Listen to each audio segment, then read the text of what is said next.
नमस्ते नमस्कार। तो कैसे मेरा भाई लोग तो पीछे ठीक वाला ना, फिर से लेके आ गए बकवास मिलू कॉमेडी। चलो कॉमेडी में लेके आए बड़े एकदम पेट में लेका हो तोरे रे। पूरा वीडियो लास्ट तक देखो, वीडियो दरफार होके वाला है। काहेला मिले बोलारो गछिनरो हमरा के तू भोरे भोरे बेटा में बेटा जोड़ा जोड़ी करे पड़तो सदिया मोरे जोरे। पेट में बेटा के कैसे होलो जब सुतलियो ना हम तोरा जोरे। बेटा में बेटा जोड़ा जोड़ी करे पड़तो सदिया मोरे जोरे। छोरी गे हमें झूठ मूठ के हमरा के नहीं पता। जब एको दिन सुने देवे ने के लिए तो तोरा पेट में बेटा हमर कैसे रह गेलोगे। बेटा में बेटा जोड़ा जोड़ी करे पड़तो सदिया मोरे जोरे। छोड़ी के तो तू नहीं मानबे, ऐसे सदिया करबे तो कर सदिया। एगो बिया में जेकरा बाद मारबू हंस के तो रोबे 9 महीना फिर बैठ के। अभी मजा आएगा ना भिड़ो।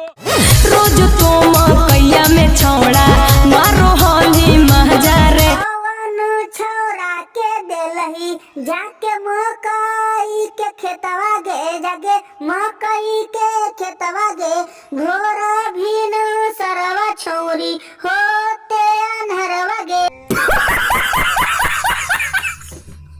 ई देली छौड़ा हमरा 9 महीना के साजा रे। हमरो गलती नहीं हो छोरी, सुन ले दिलावा के बतिया गे। मिले खातिर आवत रहली आधी आधी रतिया गे। बेटा में बेटा जोड़ा जोड़ी करे पड़तो सदिया मोरे जोरे। बतिया हमर सुन ले छोरी, ले न ज्यादा टेंशन गे। मढ़ी में जाके करा ले बच्चा दानी के ऑपरेशन गे।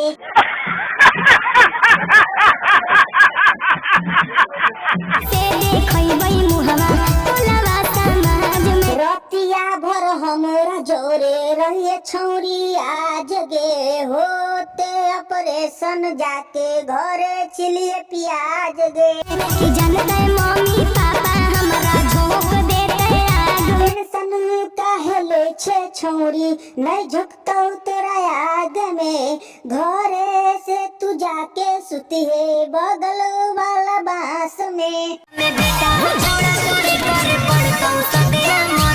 हाँ तो भाई आज के लिए ही इतना ही है। वीडियो पसंद आलो तो लाइक करो, शेयर करो, चैनल पर नया वाला तो सब्सक्राइब करो, चाहे मार लन से मोबाइल के डिस्प्ले पर।